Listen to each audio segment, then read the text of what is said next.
«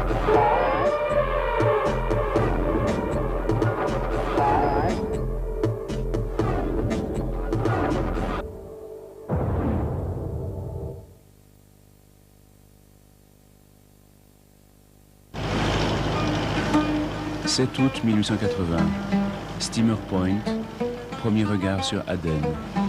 Un protectorat anglais, entrepôt, camp de transit pour voyageurs vers l'Afrique ou l'Inde. Il a 25 ans, vient de Chypre, a cherché du travail dans tous les ports de la mer Rouge.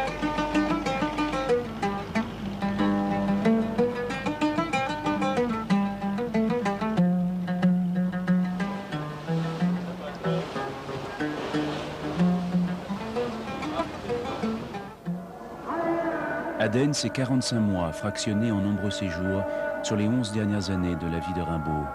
Une cité aimant où il reviendra toujours. Le vendredi matin, les prières des muezzins tendues de minaret à minaret dansent comme en écho.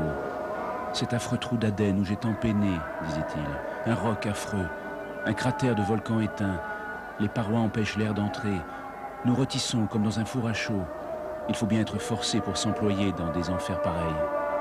Au sud du Yémen unifié, Aden est aujourd'hui le plus grand port du pays et sa capitale, l'hiver.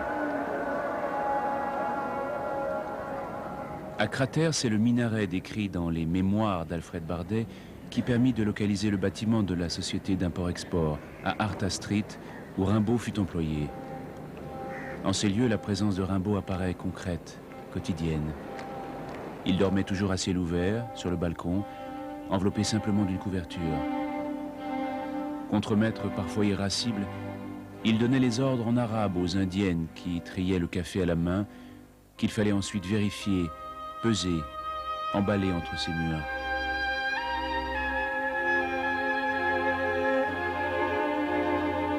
Il est loin le collégien obéissant de Charleville, couvert de premiers prix, le petit poucet rêveur des Ardennes qui faisait des romans sur la vie et craignait les blafards dimanches où l'on lisait la Bible. Il est loin le poète prétendu décadent, amant de Verlaine, qui se fit voyant, long des règlements de tous les sens, parce que « je » est un autre, et qu'il faut bien changer la vie, trouver le lieu et la formule, ceux de la liberté libre. Il est le même, plein de projets, mais adulte, établi comme nombre de commerçants dès l'ouverture du canal de Suez, en des lieux où affluent les richesses de l'Arabie et de l'Afrique.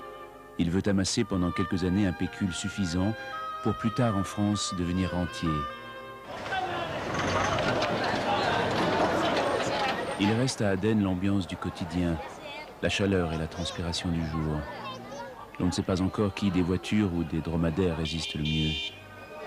Souvenir d'une ville cosmopolite et prospère où longtemps se sont mélangées les populations. C'est parfois encore, menant une calèche, un Indien que l'on croit reconnaître. Ici, le chômage est endémique. On vit d'entraide. Par fierté, la pauvreté est une vertu. Les femmes, maintenant voilées, se dissimulent aux indiscrets d'un pays unifié et millénaire, dans cette ville autrefois la plus laïque d'un Yémen socialiste, où il n'était pas mal vu les jeans et les jupes.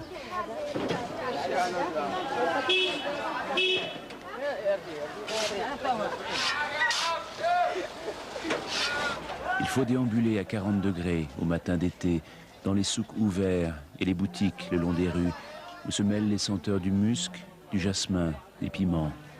Il y a de la poussière et des mouches partout.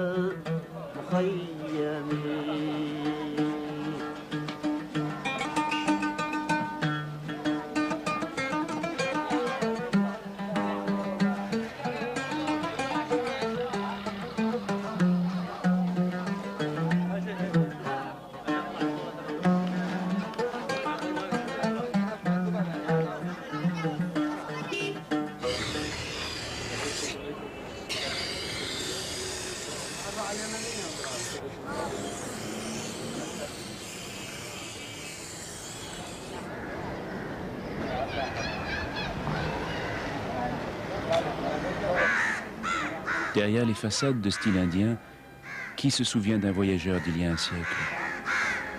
Rimbaud a fréquenté l'univers. Ici, le grand hôtel de l'univers d'Aden, comme le café du même nom à Charleville, jadis, là-bas. Souvenir aussi du Crescent, de l'hôtel de l'Europe. Dévastation de la mémoire, les bombardements de la guerre civile en 1994. Le nord et le sud sont unifiés, mais pas réconciliés. Le choléra a suivi. Les hôtels, anciens parapets qui dominaient la plage. Aden, anglaise depuis 1839, le resta jusqu'à l'indépendance en 1967. Il y avait les militaires anglais, les commerçants arabes, les tribus italiennes, grecques, quelques Français que l'on croisait sur le marché aux chameaux, les officiers de l'hôpital qui refusèrent de lui couper la jambe, ceux des messageries maritimes qui l'embarquèrent pour l'ultime voyage vers Marseille. Il y avait un homme seul et silencieux souvent. Rimbaud n'est jamais sorti d'Aden. Est-il seulement allé voir le désert qui encercle la ville? Sur la presqu'île de Sira, où, selon les Arabes, vint se cacher Caïn après avoir tué Abel, on peut l'imaginer là, à observer longtemps le marché aux poissons.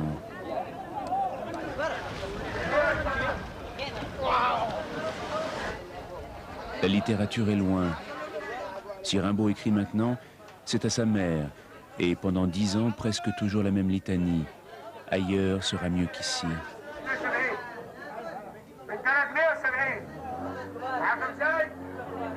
Je pense que j'aurai à aller plus en avant. Je ne compte pas rester longtemps ici. Je vais prochainement faire une grande tournée. Rimbaud oublie les poissons qui arrivent tout le jour et qu'on vend à la criée au plus offrant. Il n'est jamais où son corps se pose, plus loin déjà, à échafauder 1000 projets. Je compte prochainement quitter cette ville-ci pour aller trafiquer dans l'inconnu.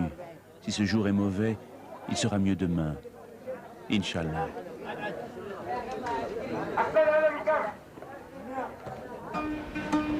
Déjà en arrivant, il voulait repartir, comme toujours. Nous croisons les anciennes îles aux esclaves, désertées, peut-être celles des pêcheurs ou des prisonniers. J'ai quitté mon emploi d'Aden. Ces ignobles pignoufs prétendaient m'abrutir à perpétuité. Sa vie est le mouvement même, dans la hâte. L'essentiel n'est pas d'aller quelque part, mais d'aller, de simplement partir. Le mouvement, la perpétuelle quête.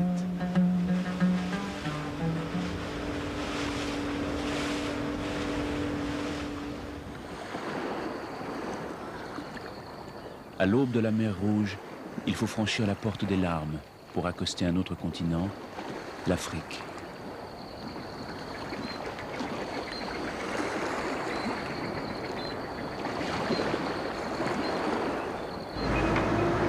Étape forcée, une journée à Djibouti-ville. Rimbaud n'est jamais venu. Ce n'était qu'un marché sur un plateau désert avec quelques baraquements, un comptoir qui se développera quelques années après sa mort. Ancienne colonie française des Afars et des Issa jusqu'en 1977, aujourd'hui encore la plus grande base militaire française hors de la métropole. Règnent les reproches à peine feutrés, une sourde tension. La police nous encadre ou nous interdit de filmer. Pas de nostalgie sous les arcades coloniales. Elle est disparue, Philippe Soupeau, votre sous-préfecture de province. Peu importe les enseignes désuètes d'une francophonie qu'on aimerait oublier.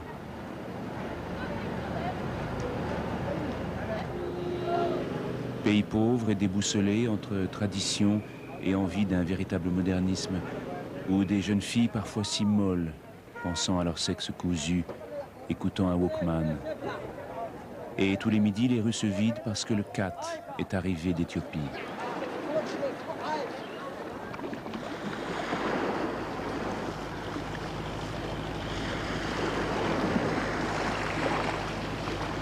Fuir vers Obok, prendre le premier boutre du matin qui traverse le golfe de Tadjoura.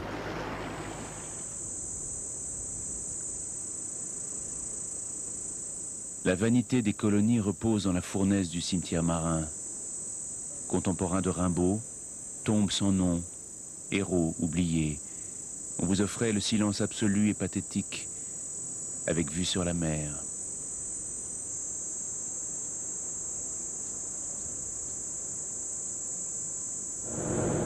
Aux yeux des autochtones, Obock est une étape pour touristes toqués. Rien d'autre ici que le temps qui s'étire, des maisons éventrées et le ronronnement de groupes électrogènes. Les voyageurs dorment sous bonne protection dans la maison de Léonce Lagarde, jeune gouverneur du territoire à 24 ans et qui croisa Rimbaud.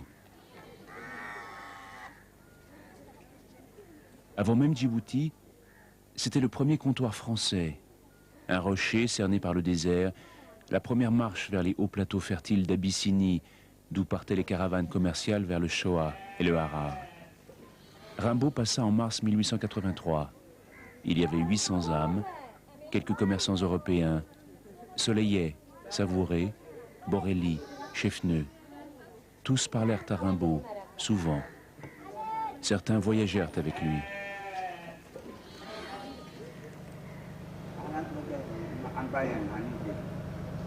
Aujourd'hui, Obock se reconstruit. La guerre civile de 1991 à 1993 fit 2000 morts. Elle opposa l'armée djiboutienne, majoritairement Issa, au mouvement Afar.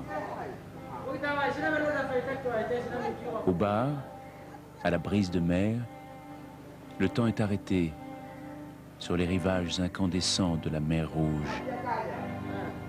Le silence et la mer, à l'extrémité perdue d'un continent.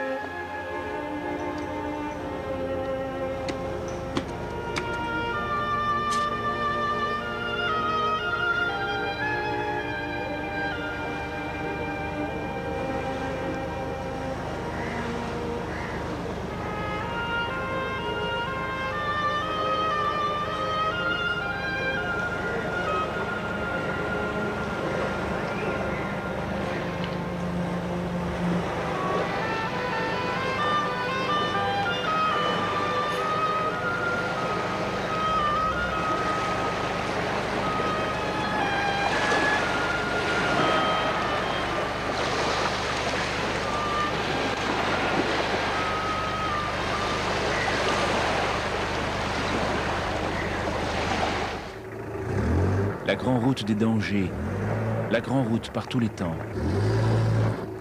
4 heures pour 70 km. La piste est impraticable.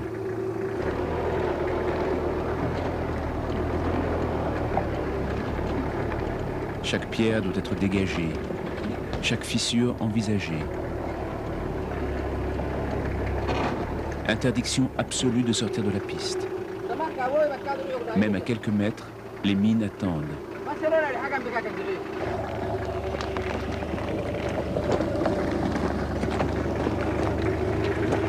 Était-ce plus facile il y a un siècle, à dos de mulet, à la tête d'une caravane?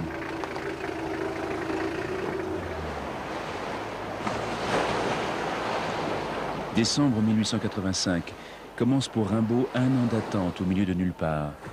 Tadjoura, annexé depuis un an à la colonie française d'Obock, village d'Ankali, avec quelques mosquées et quelques palmiers. Avec son associé Labattu, il organise un convoi d'armes. Il me vient quelques fusils d'Europe. Je vais former une caravane et porter cette marchandise à Ménélik, roi du Shoah. Mais en ces temps troublés, les services français délivrent avec difficulté les licences de transport. Grand, décharné, les cheveux grisonnants sur les tempes, vêtu sommairement à l'européenne, Rimbaud bravait le soleil torride des Dankali comme un indigène. Sous l'unique bosquet de palmiers, il a enterré 2000 fusils, 75 000 cartouches. Un an d'attente. Je m'ennuie beaucoup, toujours. Je n'ai même jamais connu personne qui s'ennuya autant que moi. Ceux qui se répètent à chaque instant que la vie est dure devraient venir passer quelque temps par ici pour apprendre la philosophie. Enfin, l'homme compte passer les 3 quarts de sa vie à souffrir pour se reposer le 4e quart. Et le plus souvent, il crève de misère sans plus savoir où il en est de son plan. Je suis rendu au sol, avec un devoir à chercher, et la rugueuse réalité à étreindre. Un an d'attente à engueuler l'univers, à boire l'été à la cardamone, à uriner accroupi comme un musulman. Un homme qui attend un an l'autorisation officielle d'exporter est un commerçant régulier. C'est son métier officiellement. Alors pourquoi parler de trafiquant? Au moment où tout était prêt pour partir, la licence obtenue, l'associé l'abattu meurt, comme Soleillet qui s'était joint à Rimbaud. Mauvais présage, maudite colonie, l'ennui et la colère.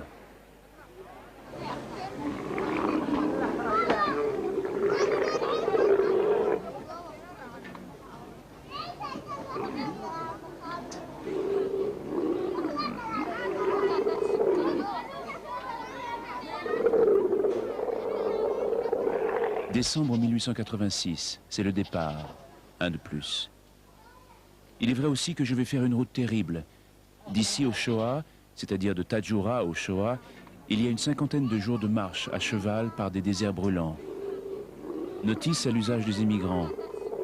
Les relations commerciales sont établies au moyen de caravanes de chameaux dirigées par un chef indigène, ou Aban. La charge d'un chameau ne doit pas dépasser 200 kilos. Rimbaud écrit « La route est très longue jusqu'à Ankobert, la capitale.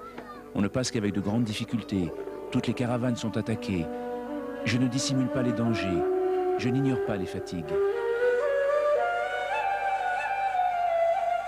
Qui, plus qu'un caravanier, a des semelles de vent?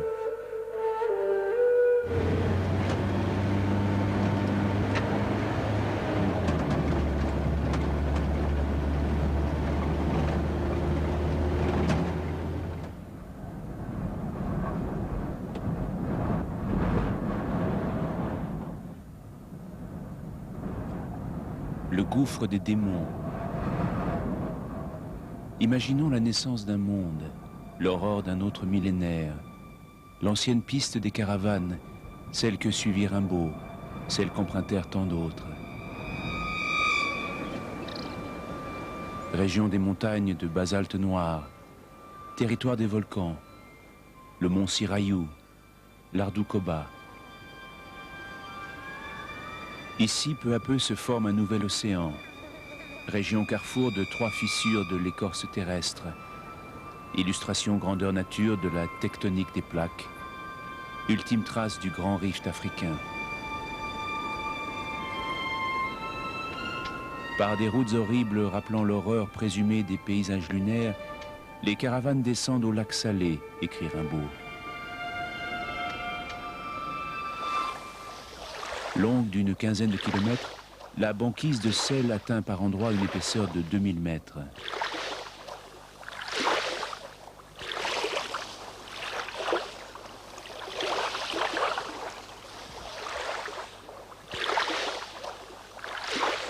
350 grammes de sel par litre d'eau, à cet endroit le plus chaud de la planète, l'un des plus bas aussi.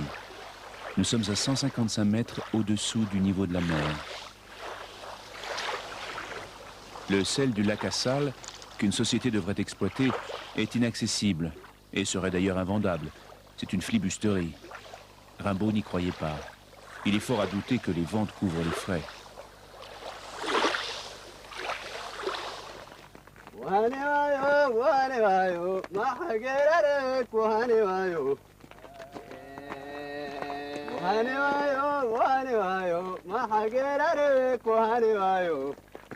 Il a vu les Afars, ces pasteurs guerriers musulmans, les Danakil, tant redoutés de l'époque, auxquels on attribua tant de pillages et de tueries. Ici, ou à Harar, dans toutes les caravanes qu'il a menées pendant 10 ans, Rimbaud, pas une fois, ne sera attaqué.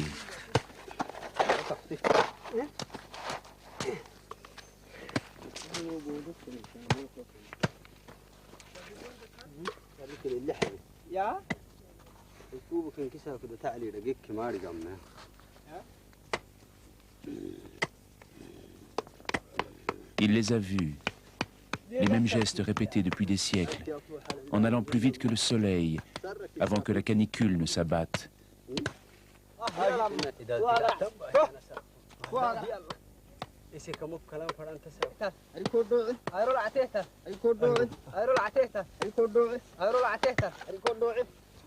Les Afars vivent entre les côtes de la mer Rouge et les contreforts des hauts plateaux.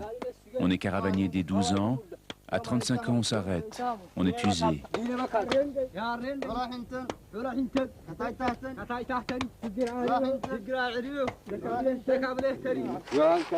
Il les a vus casser la croûte épaisse, en détacher les miettes de sel, les stocker dans des sacs de toile.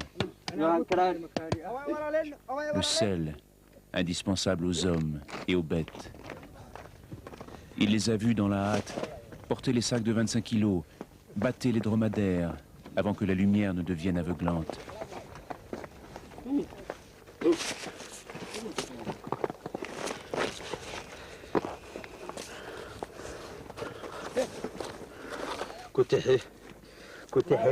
Il écoutait les refrains pour le courage. Il chante en travaillant. Il chante en marchant.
Comme eux, il est parti au rythme des dromadaires. 15 heures et 30 km par jour. On marche à l'aube, on marche à l'aurore. La journée, on crève de chaleur. Certains transportaient des armes. Eux, aujourd'hui, rejoignent les marchés. Salamanca.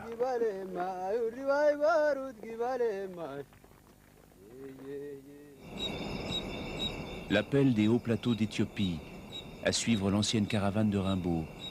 100 chameaux, 34 chameliers et 4 mois de marche épuisante au bord des précipices jusqu'à Ankobert. Face à la grande dépression de l'Awash, Ankobert est l'ancienne capitale des princes du Shoah, où Rimbaud vint rencontrer Ménélik.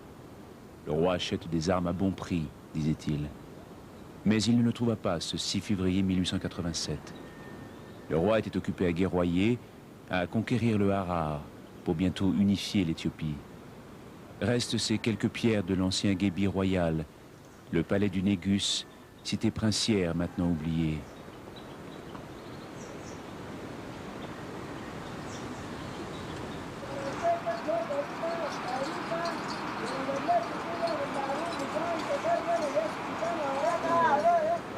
C'est un dimanche matin au pied des églises anciennes, dans le plus vieux pays chrétien d'Afrique. Chrétien depuis le 5e siècle, bien avant l'Europe. Rimbaud écrivait à sa mère « Là-haut, en Abyssinie, le climat est délicieux. La population est chrétienne et hospitalière. La vie est presque pour rien. »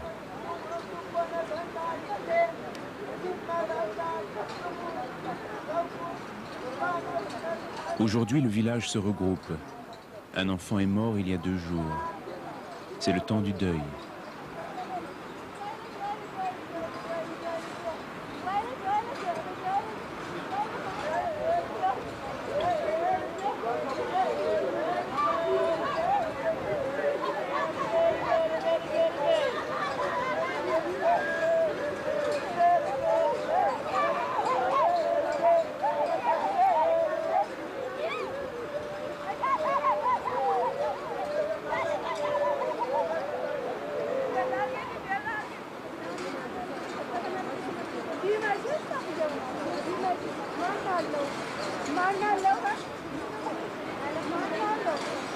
On marche pieds nus.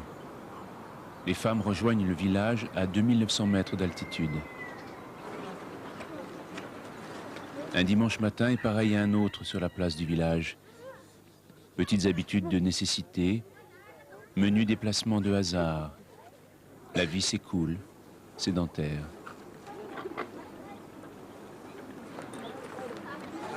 Voilà. On l'imagine là, Rimbaud, sur cette place, un matin de février 1887. La caravane s'apprête à repartir. Il s'est isolé dans un coin, plongé dans un gros livre qu'il a finalement reçu de France. Il étudie avec application. Il annonce certaines phrases du dictionnaire amharique. Le déplacement et la lecture, c'est Rimbaud de toujours. Et cette faculté exceptionnelle qu'il a pour les langues. En ces mois de découverte et de chevauchée, un autre voyageur, Borelli, le croise alors. Il dira de lui, « Il sait l'arabe et parle l'amarinia et le romo. Il est infatigable. Son aptitude pour les langues, une grande force de volonté et une patience à toute épreuve le classent parmi les voyageurs accomplis. »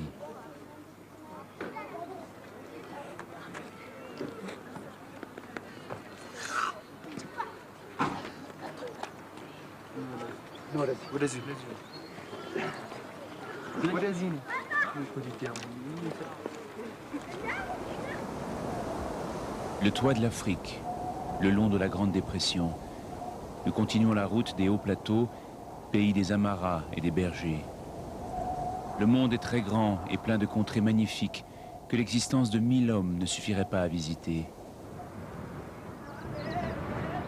L'Éthiopie, c'est une route où l'on marche. Rimbaud est dans son élément. Des piétons, rien de plus, au milieu de nulle part, et quelle que soit l'heure.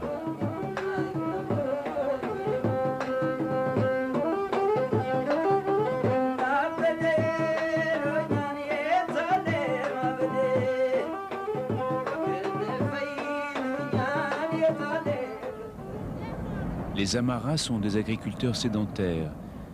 En Éthiopie, 87% de la population est paysanne. C'est aussi le plus important cheptel d'Afrique. Il n'y a pas d'engrais, on travaille avec la houe et l'arère, une terre riche que l'on gratte à peine. Maisons aux murs de pierre sèche et aux toits de chaume exposés au vent. Ce sont des villages de quelques habitations regroupant une seule famille. Descendants des premiers chrétiens d'Afrique, ici depuis 800 ans. Lors des longues explorations, Rimbaud trouve sa vraie respiration, celle de la liberté.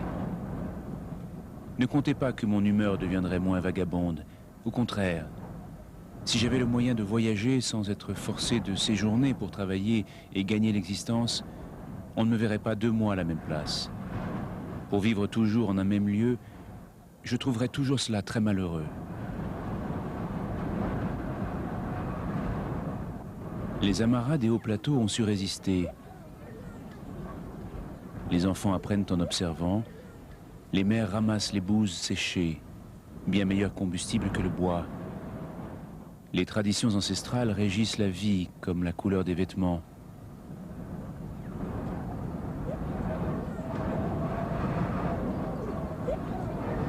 Les enfants apprennent en observant un passé qui est peut-être aussi leur avenir.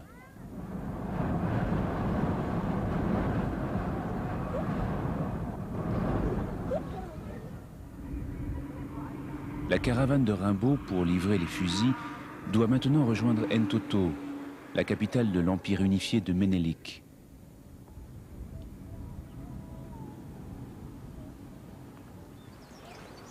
« 30 000 soldats abyssins en liesse, des musiciens, des éléphants, des chameaux. C'est l'arrivée triomphale de Ménélik à Entoto après sa victoire au Harar. Dans la foule, Rimbaud observe. Il est silencieux.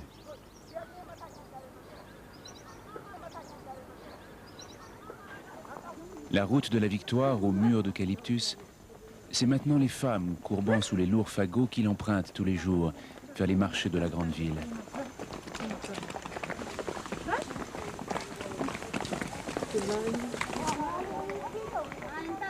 La prophétie annonçait la venue d'un roi qui érigerait ici une église en l'honneur de la Vierge Marie. Ménélik et son épouse Taïtou bâtirent Notre-Dame. Il y sera couronné empereur. L'église fut achevée en 1885. Rimbaud la découvrit 2 années après, comme il croisa aussi ces bâtiments plus modestes au sein du périmètre sacré, maintenant abri pour ceux qui n'ont rien.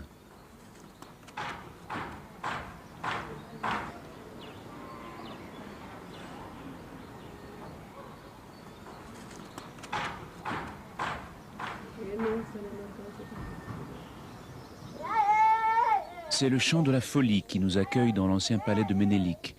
Plusieurs bâtisses recouvertes de tôle.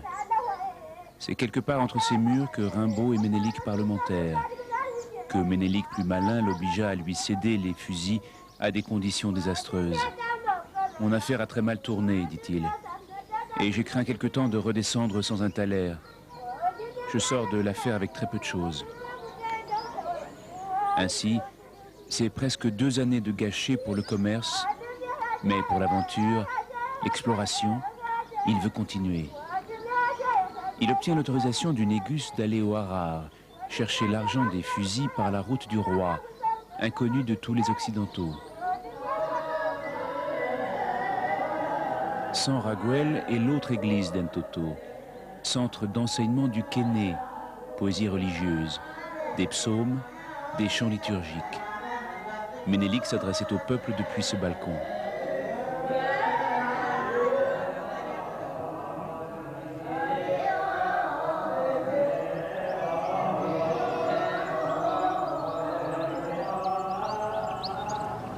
Au climat froid et venteux du sommet de la colline, Taïtou préférait la vallée, cette région des sources thermales appelée Fin-Fin. Elle demanda au roi d'y bâtir une maison. Avec Ménélik, elle y fonda une ville et l'appela Addis Abeba, ce qui signifie nouvelle fleur.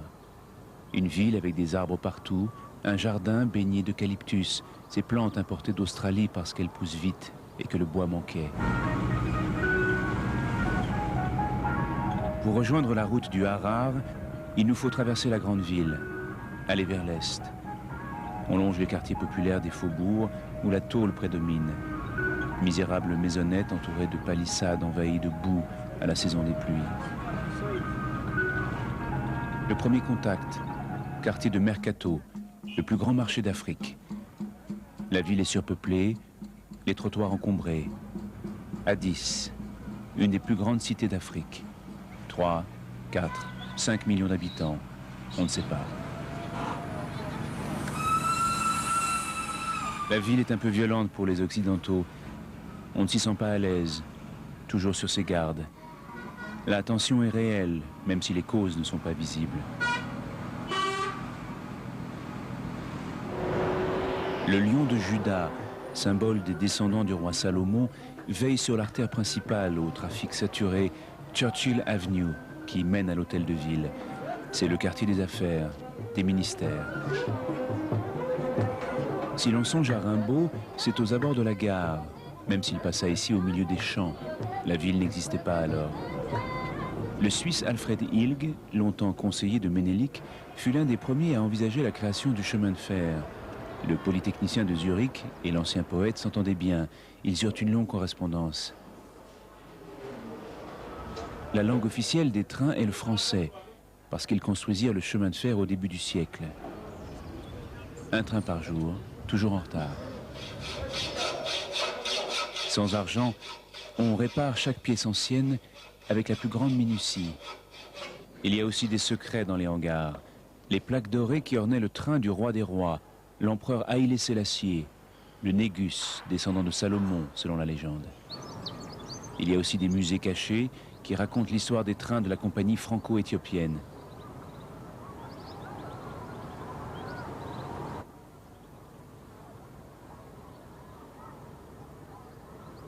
Et le privilège ne se refuse pas de visiter les wagons du Négus.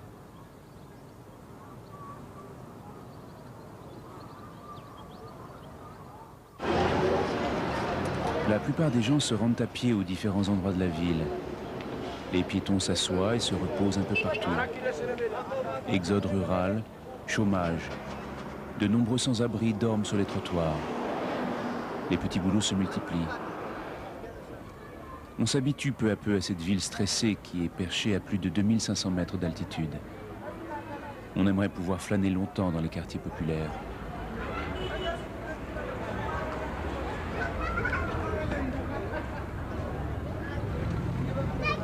On se souvient aussi, 1974-1989, dictature du Derg.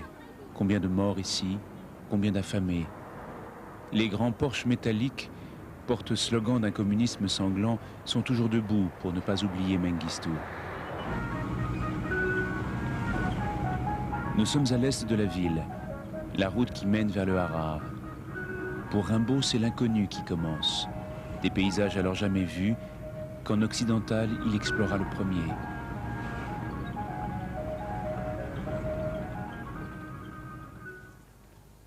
Les grandes savanes de la vallée du Rift, terre chaude, broussailles. Rimbaud croisa les éléphants, les bêtes féroces, disparues aujourd'hui. La chaleur est accablante, se mouvoir est une prouesse, un investissement physique. On comprend la fatigue, les peines sans nom dont Rimbaud parlait. La route du roi se dirige vers la Ouache. Nous campons dans cette direction, écrivait-il. La rivière Awash prend sa source vers Addis et va se perdre à la frontière djiboutienne. On s'habitue à la rumeur sourde qui annonce la grande chute d'eau.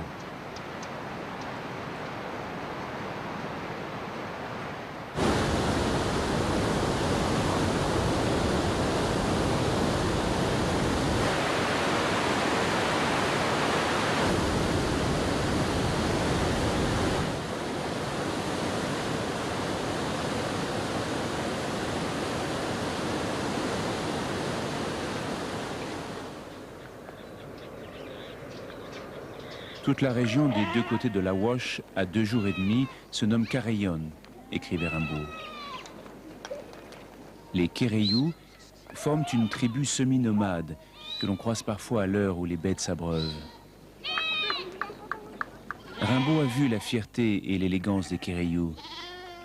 Et tous les visages croisés, la beauté des femmes, les paysages le long des trajets, il ne les décrira jamais. Pourtant, en ces années de la Corne de l'Afrique, Rimbaud a écrit beaucoup. Des lettres, des articles pour la Société de géographie, pour des journaux, des projets de livres. Mais le style est renié, il va à l'essentiel. Aucune sensation, absence de sentiment. Une description qui se veut scientifique, pratique. Il veut maintenant être reconnu comme explorateur, pouvoir ainsi financer les insensés vagabondages.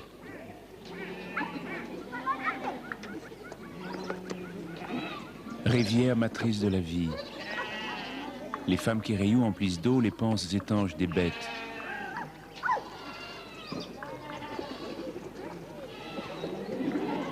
De lourdes gourdes, cadeaux de mulets, on emmène au campement du soir.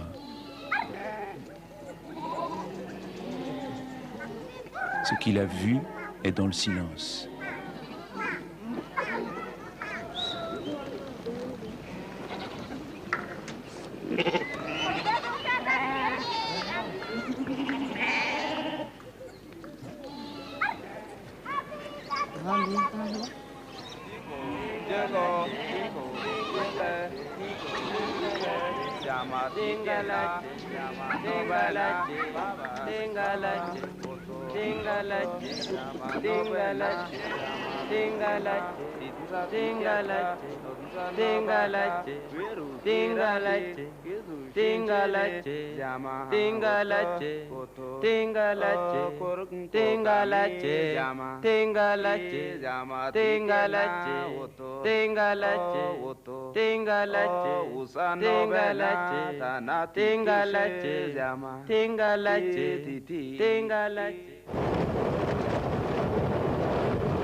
Place de la gare. Moment d'attente, une étape improvisée sur notre route. Bribes de français partout dans un pays anglophone.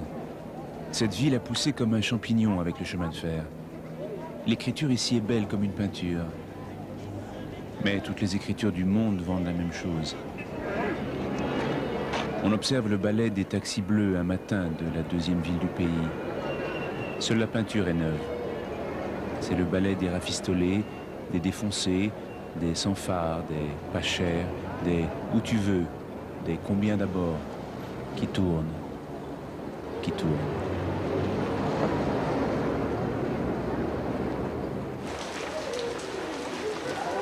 Jour de pluie sous le préau de l'Alliance française, un peu oublié, si loin de la métropole, et où l'on nous attend. Il y a tant et si peu à faire pour le sourire d'un enfant. Jour de bonheur, jour de classe.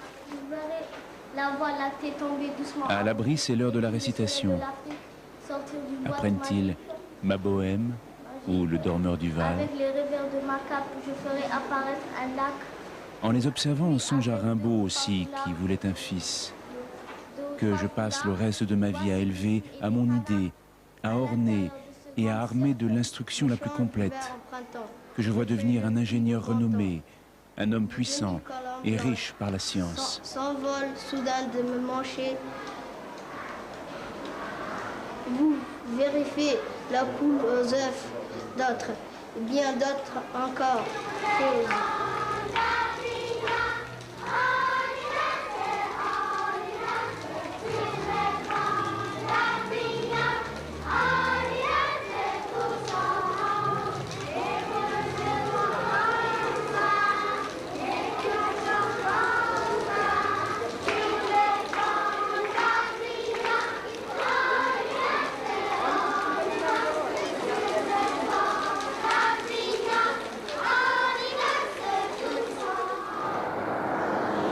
Région du Hararghe, on s'approche de Harar.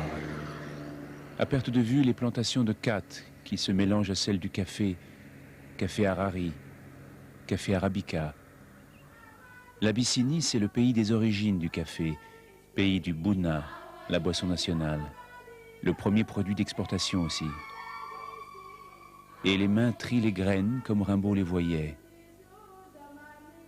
Une autre permanence. Rimbaud, le marchand de café.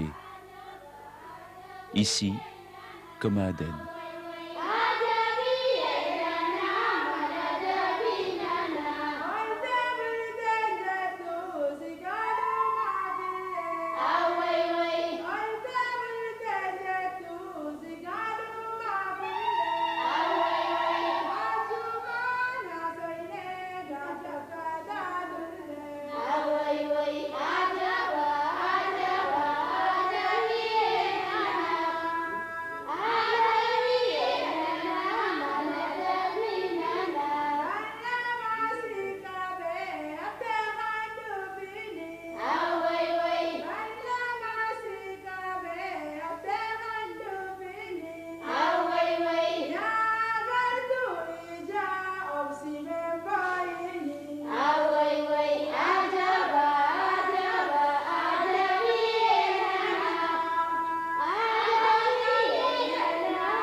Et voilà Harar, patrimoine de l'humanité, vieille dame secrète d'un millier d'années, une cité mystérieuse où pendant des siècles aucun Européen n'a pénétré.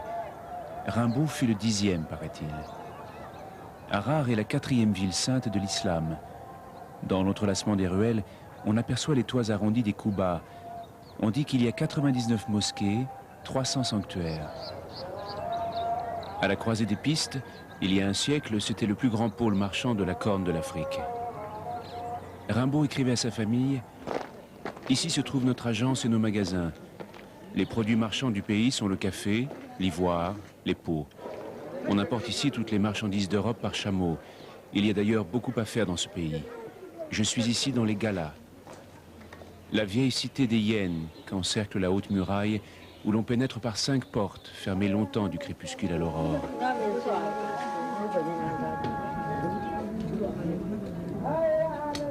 Une année ici en vaut 5 ailleurs. On vieillit très vite. Aéré au hasard du labyrinthe, Rimbaud a passé au total 5 années ici, dont les 3 dernières de sa vie. En 1888, il fonda pour son propre compte une agence commerciale. Il n'y avait alors qu'une petite vingtaine d'Européens.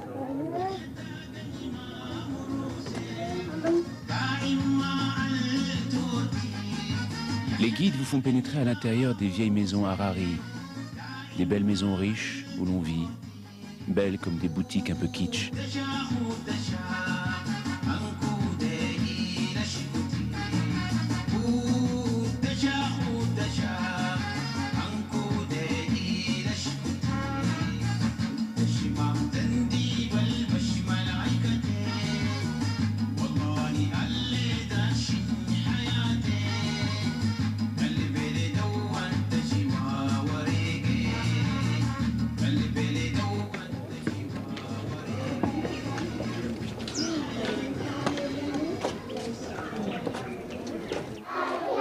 Dans l'église, 12 messes à 2 francs furent célébrées en 1891 pour la mort de Rimbaud. C'est sa sœur qui a payé. Elle avait écrit, car elle savait bien l'attachement d'Arthur au père Capucin et les longs moments passés à la mission catholique. Arthur Rimbaud, vous connaissez ?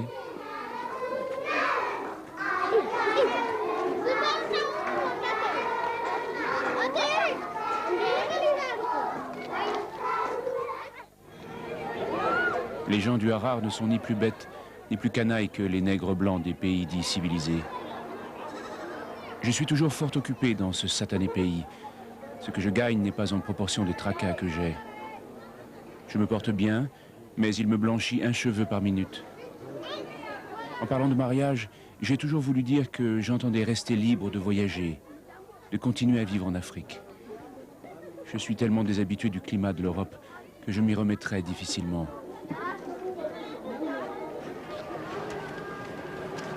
Mémoire des lieux.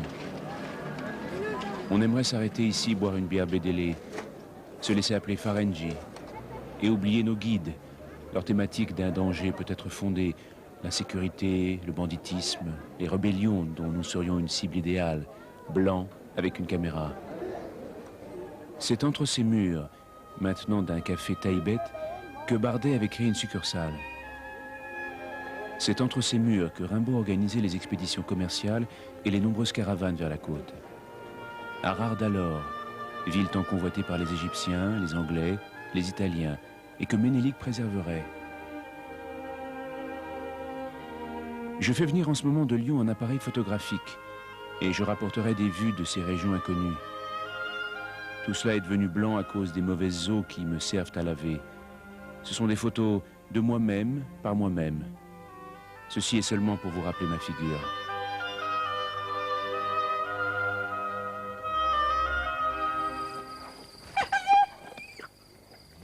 Les hyènes n'entrent plus comme naguère la nuit pour nettoyer les ordures de la ville.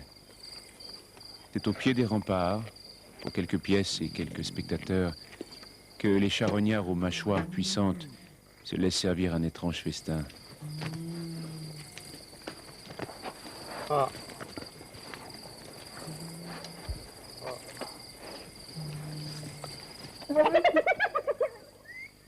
Hey. Ah. Ala. Hot. Ah. Ah. Ah. Hey. Hot.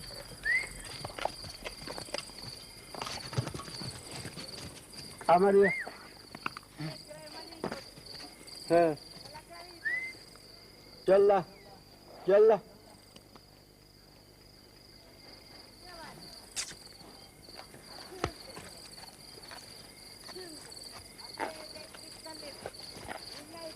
Ah. Ah. Ah.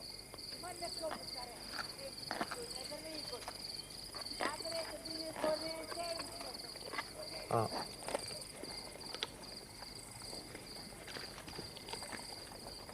Ah.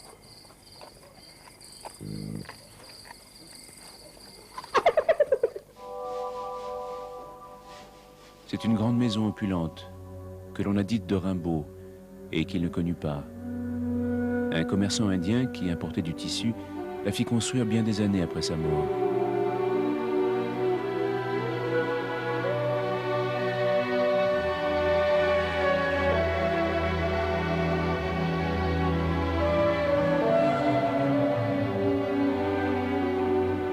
Enfin, le plus probable, c'est que l'on va plutôt où l'on ne veut pas, et que l'on fait plutôt ce qu'on ne voudrait pas faire, et qu'on vit et décède tout autrement qu'on ne le voudrait jamais, sans espoir d'aucune espèce de compensation.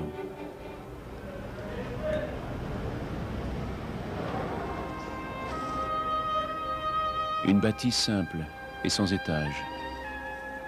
On se perd à chercher la vraie maison Rimbaud, et depuis des années. Et si c'était ici qu'elle se tenait, un peu à l'écart,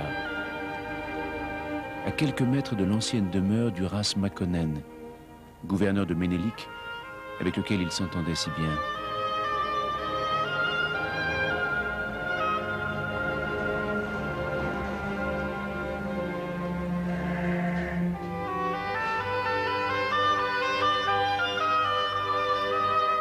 Il y a maintenant une bibliothèque.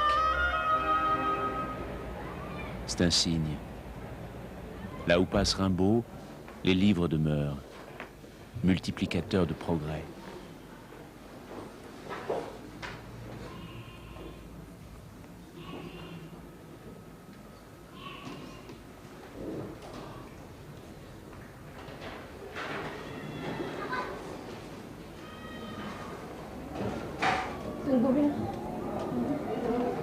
Nous allons partir. En guise d'adieu aux amis étrangers, on prépare le café, une cérémonie, l'objet d'un culte qui mérite une préparation rituelle.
Je vais mal à présent.